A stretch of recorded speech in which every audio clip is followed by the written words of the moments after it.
Join me, 48 Hours correspondent Erin Moriarty, on my podcast, My Life of Crime, as I take on true crime investigations like no other. This season, I'm looking into the labyrinth of crime and secrets within families. I'm cutting straight to the evidence and talking to the people directly involved, including investigators and the families of victims. Listen to My Life of Crime with Erin Moriarty wherever you get your podcasts.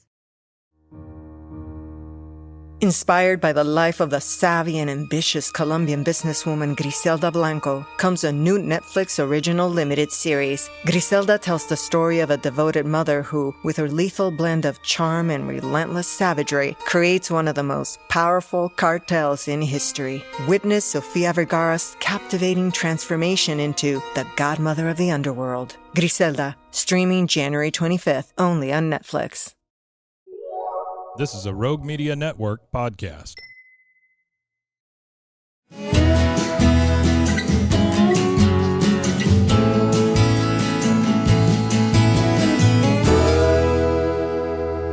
This is Central Texas Life with Ann Harder.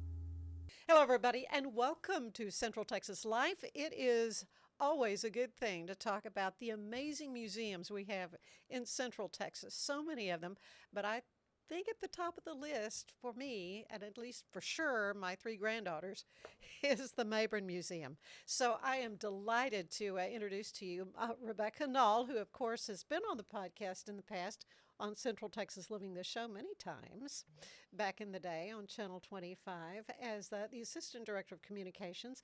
And I've just gotten to meet Molly Noah, who is the marketing director. Is that your title? Marketing? Marketing coordinator. Marketing yes, coordinator. All right. And it's just, there's always something great happening at the Mayborn. Yes. We could talk about anything all day if you wanted. I know. But we've only got a few minutes. So we're gonna talk about, well, right now you have Scooby Mansion as your traveling exhibit. Yes. And but that's about to wrap up, but it's wrapping up with something kind of fun. Yes. Yeah, we have had Scooby-Doo Mansion Mayhem since April, but we are going to close it out with a really fun Scooby-Doo marathon, actually, on August 19th. And then the exhibit will close on August 20th. So we really wanted to kind of celebrate Scooby and have one kind of final hurrah for all of the fans. Well, I know my three granddaughters were here a couple of weeks ago, and we were planning all kinds of things for them to do. And I said, we're going to go to the Mayborn. I mean, they were like, right. They were so excited. You should have been videoing that for your marketing because they were so excited. But now, when we go, they're so familiar with it, it's hard to keep up with them. Yeah. Because they know they immediately run off to the bubble room or whatever, But, Scooby-Doo Mansion Mayhem really was a lot of fun for them. They thoroughly enjoyed that. But what's coming up next? I know you've got something after this wraps up. So we have a really interesting exhibit that's planned for the fall. It's called XOXO, an exhibit about love and forgiveness. Really? And it's from the Children's Museum of Pittsburgh. We had an exhibit from them a number of years ago. It was the Eric Carle exhibit. I don't know if you remember that.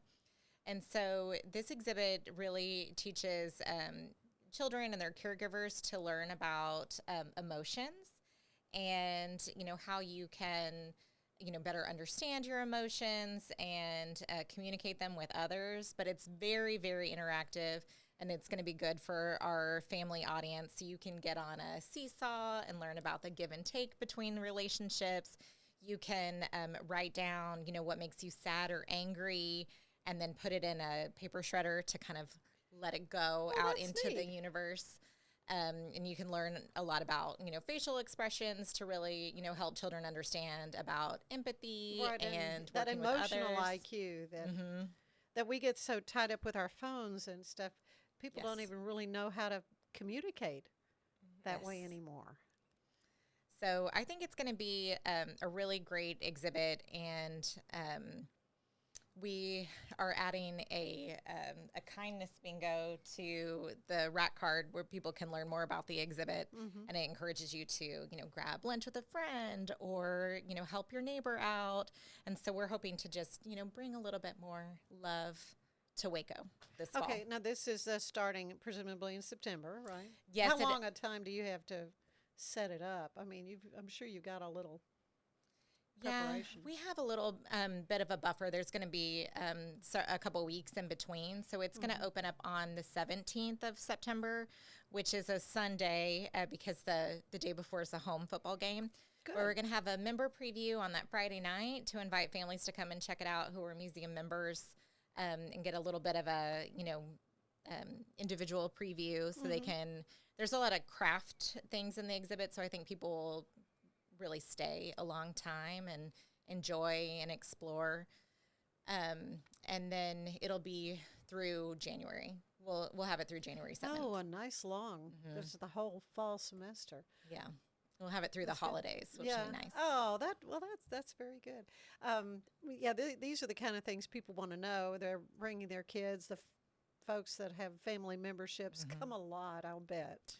Yes, they do. And we've really seen our membership program blossom a lot over the past couple of years. And this summer, it's been, record-breaking the number of members that we have, which is great. We also have part of the membership is we have a Museums for All membership. And so if you receive food stamps or have a Lone Star card, you can purchase a family membership for just $10. Really? And so you just have to bring that information to the front desk. And so we've seen that program grow quite a bit, and we're excited to, add all of these new members to the Mayborn. Well, it's such a rich learning environment for kids. It's kind of funny. I was talking to a friend who said, well, my grandchildren, they're kind of a variety of ages, and said, well, they all said their favorite thing was the little grocery area, the little HEB area. And I said, well, my granddaughters, they're older than that. Yes. I'm a rule follower. And like, oh, you can't go in there. Well, she had younger ones, and so the older ones, there weren't a lot of people there, so the older ones went too.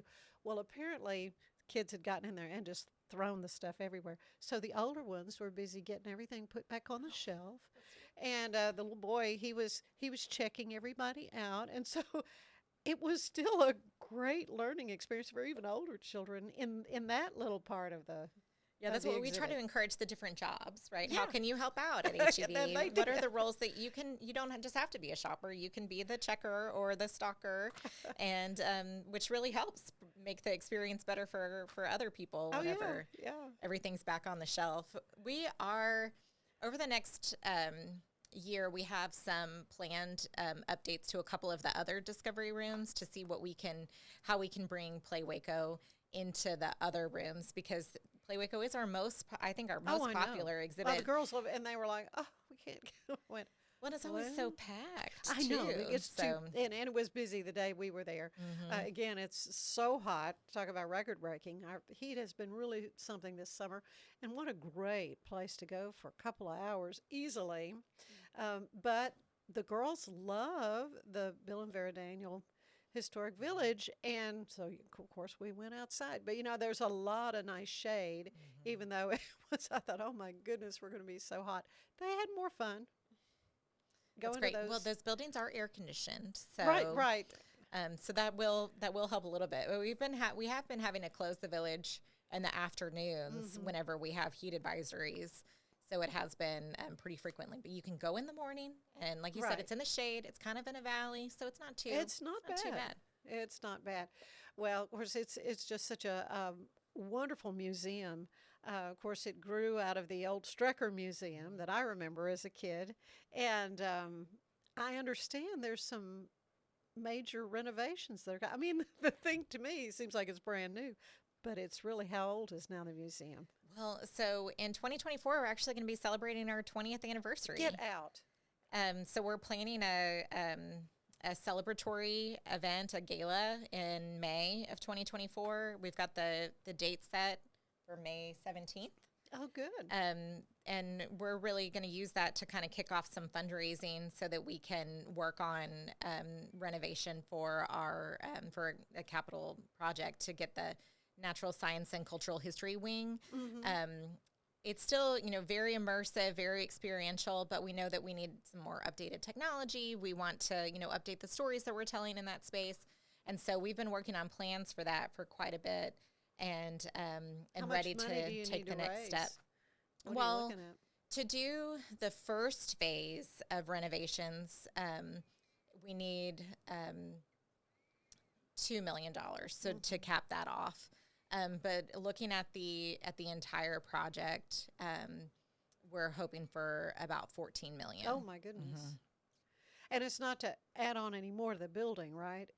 Or is it? We won't add on to the building, but we are for the first phase. We're adding 5,000 square feet of exhibit space that's currently storage. Oh wow! So we will be adding, and 5,000 square feet is the size of our temporary exhibit I was gallery. gonna say So that- it's a that's good big. it's a good chunk. Mhm. Yeah, that will have an impact. I mean, that'll be great. We have a lot of really great plans. Like the completed project will include an acrocanthosaur. We know that, if you've been to the Mayborn, you know that there weren't dinosaurs that have been found in Waco because we were underwater during the Cretaceous period. But around Glen Rose, where Yes. the footprints were found, their record of a acrocanthosaurus. And so we're hoping to, everyone loves dinosaurs. We want to bring that a little bit into the museum. So we're hoping to have one of those represented and really kind of, we'll still tell a lot of the people stories of the people who lived in Central Texas that's currently represented in our Texas Lifeways exhibit. And then we want to, build upon a lot of the paleontological work that's also taken place in Texas because we have, such great specimens that include the pliosaur and the plesiosaur. And we just want to be able to, talk about those stories a little better.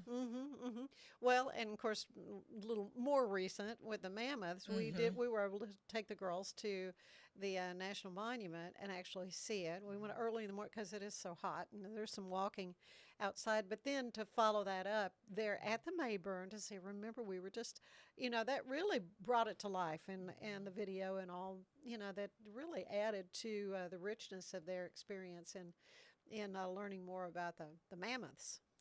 Well, and we have a great partnership with the Waco Mammoth National Monument. We're still the repository for a lot of the mammoths that were removed from the site, as in addition to other animals. Right.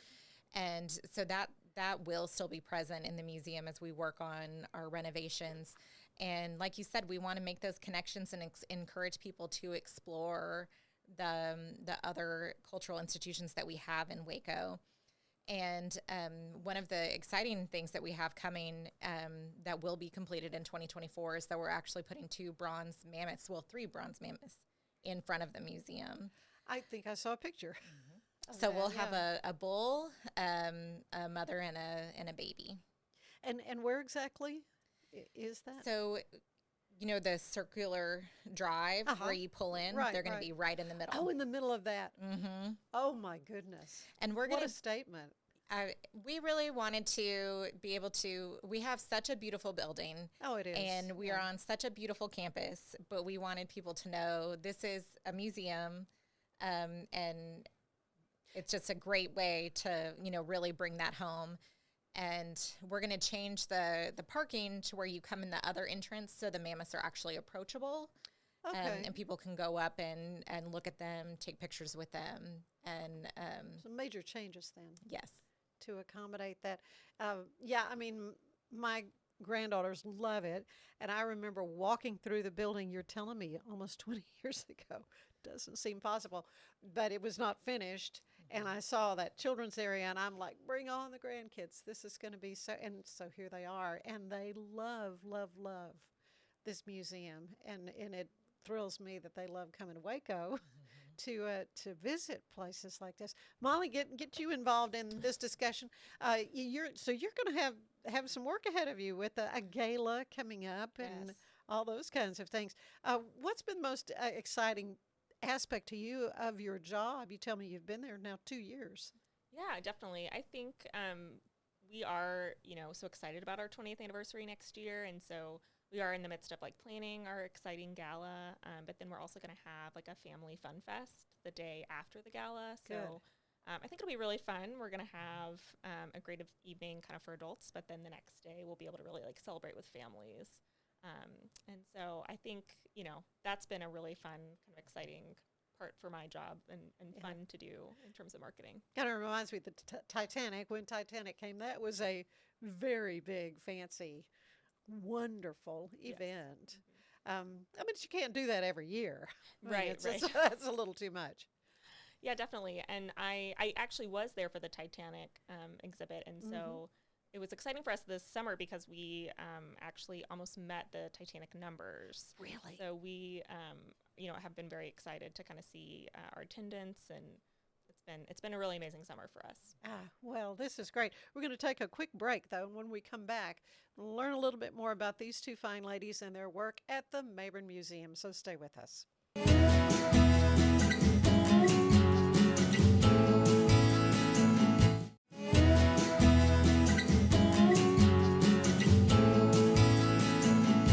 And we're back with Molly Noah and Rebecca Nall with the wonderful Mayborn Museum. So many things happening at the Mayborn. A lot of things happening in Waco this coming year. We've got the full eclipse that I think they're already booking hotel rooms in Gatesville. I think Waco is thoroughly booked up for that. So what's the Mayborn going to be doing for that? Yeah, so we are actually prepping for the eclipse right now. We originally had something called Eclipse 10,000, which is where we are helping teachers in the community, teach their students about the eclipse so that they'll be ready for the eclipse that day. Originally, we started with about 10,000, but I think now it's like 30,000 students in the area. Oh, my goodness. That are going to be taught about the eclipse. So it's been a really exciting thing for the museum and a really amazing opportunity for Waco, I think. Well, and the Mayborn is also involved in a lot of other community outreach type things. I know it is the host site for the Baylor Lifelong Learners. I teach a program there. This next spring, I'll be back. But yeah, it's just such a wonderful facility, and you guys were so accommodating with my needs with this class that I do, and there are a lot of folks who take advantage of just the facility you have there. Well, and we have loved having lifelong learning be part of the Mayborn. It's been great to bring a different audience because we are a family museum. We see a lot of people that come with their families or come with their grandchildren, but that you don't have to have children to enjoy the museum, and there's a lot to experience. And so it's been great to have this other audience that is, captive and is in the museum all of the time and getting to feel like the museum is, part of their community as well. And so lifelong learning classes are kicking off pretty soon. That's right. And if you are interested, it's it's geared towards folks that are 50 and older. I think they call it 50 and better, and are interested in continuing education, taking classes that don't require tests, but you're really just getting to learn a lot. And this year, the course load seems so interesting. Like there's some classes. There's one about AI, I think, and some about World War II. I want to take all of these classes. I know. In fact, my husband and I are going to take the Waco 101 that Dr. Sloan, Steve Sloan, who's a fellow podcaster here, and I've interviewed him on the show. And he's just, I said, I would love to have him for a history teacher anyway, as he told me that his secret desire was to be a stand-up comedian. So that's interesting. Any history teacher that's got that. But I know I will learn so much more about Waco after taking that course that he's hosting. So anyway, there are a lot of really, really fun things coming up this fall and the next spring too. And I'm sure we'll be having the lifelong learning folks on talking about that because and it's very reasonable. It's not a expensive thing at all. No, I mean it's like $20, I think. Yeah, it's $20 for a class, and then we encourage everyone to become a member of the museum. But then you get all of your member benefits as well. You can come, free admission as much as you want, and then discounted admission too. our Christmas lights in the village program or any other special events that we have. Yeah. Well, it's a wonderful thing, and I'm really really glad to be a part of that myself over the years. Yeah, you've got wonderful stuff though happening. Your great new program that's coming up that's going to be kicking off in September for the kiddos. Love and Kisses. What are we calling it? What is it? Yeah, it's XOXO. Okay, there we go. Hugs and Love kisses. and forgiveness. Forgiveness. Very So, good. but we've just been referring to it as XOXO. Well, anything else you could say? And in fact, during the break, we were talking about a fellows program or something. Tell me about that. Yeah, so every summer we have Bryce C. Brown Fellows, and so they actually get to spend the summer doing research in the museum collections. Really? So this summer we are actually working with two different fellows, and they are actually studying the mammoth fossils. And so they're actually doing really incredible work. They are actually studying the fossils. Well, you said one of them is studying that maybe their research is about the sex of the mammoths. So one of them that has been identified as a female might actually be a bull. Oh, really? Because that's what the Waco Mammoth National Monument is based on a nursery herd, right? That's the majority there were a that have couple been of females found. and the little ones. And then we know that there was one bull, but one of their research is thinking that one of the main fossils is actually a female. So that'll be interesting. Actually a male, Yeah. yes. So I'll be interested in learning more about that. Well, there's still so much information that's being uncovered by the scientists who are working, and they're at the site. They're still working on it. And when it rains, please Lord, let it rain. They go down the gully and check and see if anything else is showing up. Well, and I think, every time they're, doing work out there, whenever they built the site, and when they do the actual dig shelter, and then, they built a new road, just every time they find more mammoths. So there's just so much more that's out there that hasn't been discovered. Yeah. So we've gotten to talk to Dr. Yan, who's the paleontologist there, and she comes over and, obviously looks a lot at the specimens that we have recovered from the site. And I just am really excited for all the information that we're going to gain. Yeah. Well, we're very constantly fortunate changing. to have her. I understand there are not very many sites like this that the National Park Service has a paleontologist on staff. Yeah. This is one of the very few. Yes, I think So- we're very fortunate. Yeah. Well, we are certainly fortunate to have the Mayborn Museum right there on the Baylor campus, and it's a joy for me. Anytime I go there, it's always so much fun to go and see what new is happening there, and see the familiar things. And the girls were able to do the whole body bubble. I mean, that's a big thing when it works. Yeah, sometimes it's so popular that the bubbles get used up a lot by a They were certain a time little in the frothy day. by the time we were there. It is still that room is just. They just it's make a the beeline favorite. for it. Yeah. Yeah. Of course, my favorite is the dinosaur video. I just think that's a stitch. That and the little tea room.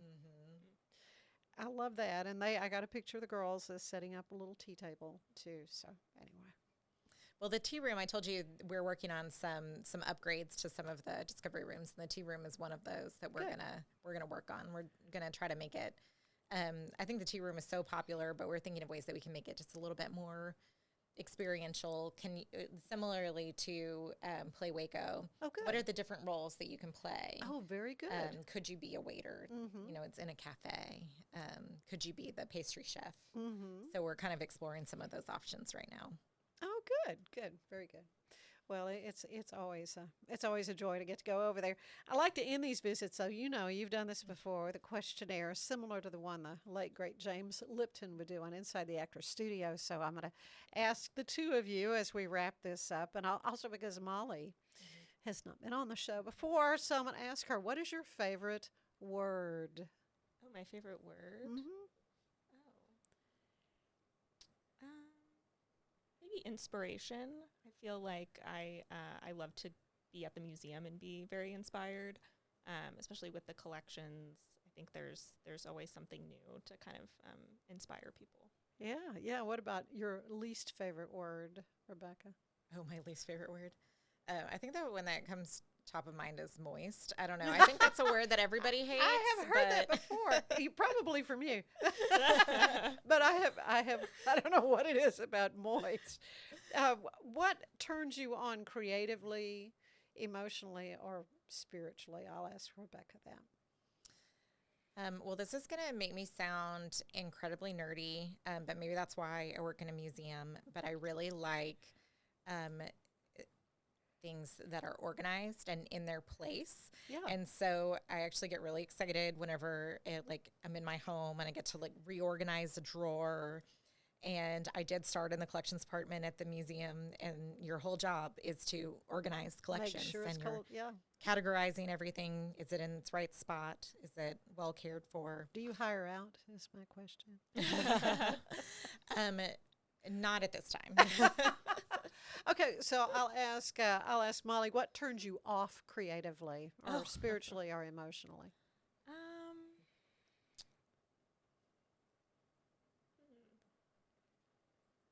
I think that I like to work on things by myself, but then I do like to get feedback on things. I really I will always check with Rebecca on things, especially when I'm working on social media and stuff. I always like to work with our interns or work with our staff, and to run things by other people and work with other people. Yeah, so not getting that feedback wouldn't serve you well. No. Yeah. No. What sound do you love the most, Molly? I'll ask you.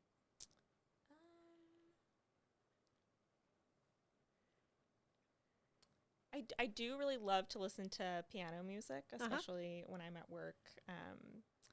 I do love to listen to some classical piano music, I think. Cool. What sound do you hate, Rebecca? My morning alarm. Yeah. Some people have it as their ringtone, and I feel like, oh no, it gets me hearing it. That's my goes alarm. up your Why do I want to spine. listen to that all the time? Okay, what other profession would you like to have tried, Rebecca? Oh, I think about this sometimes. I really love to read, and I love to learn about data. So lately I've been thinking, because Molly and I like to explore a lot about our visitor data and who's coming to the museum, and what they enjoy about coming to the museum. So I've been looking into data analyst classes. Yeah. So I think that's important information to have. Yeah. So I think it would help me in my current role, but just thinking about what you could do with data or learn about. Yeah.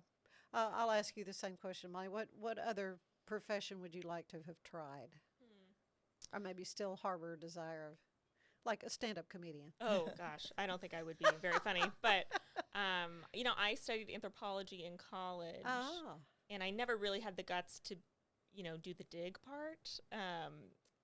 But I think that could have been really fun. Yeah. I think to go out and really look at the bones and take the little brush and yeah. Okay, what job do you would not want to do?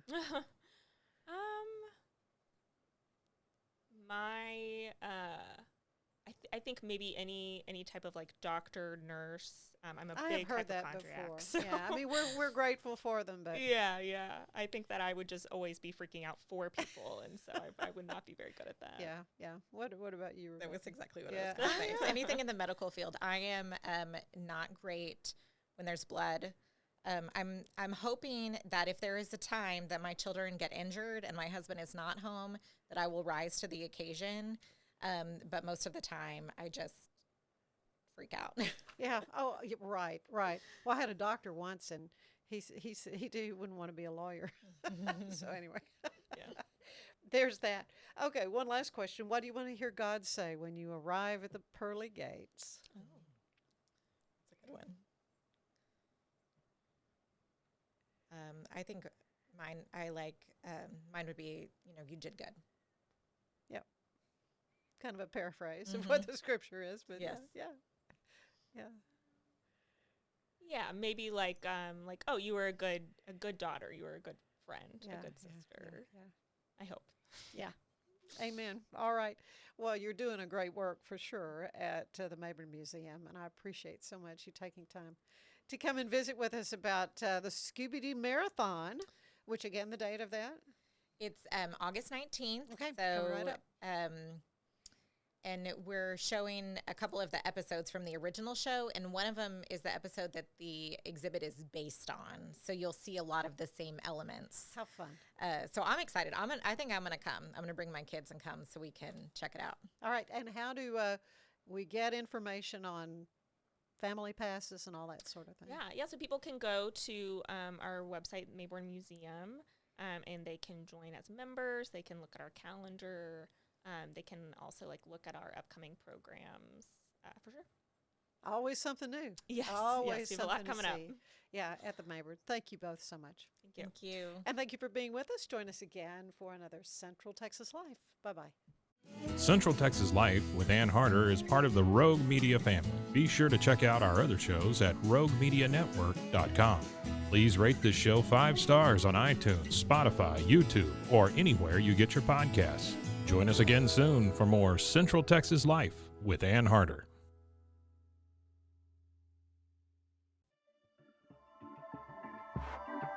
This has been a Rogue Media Network production.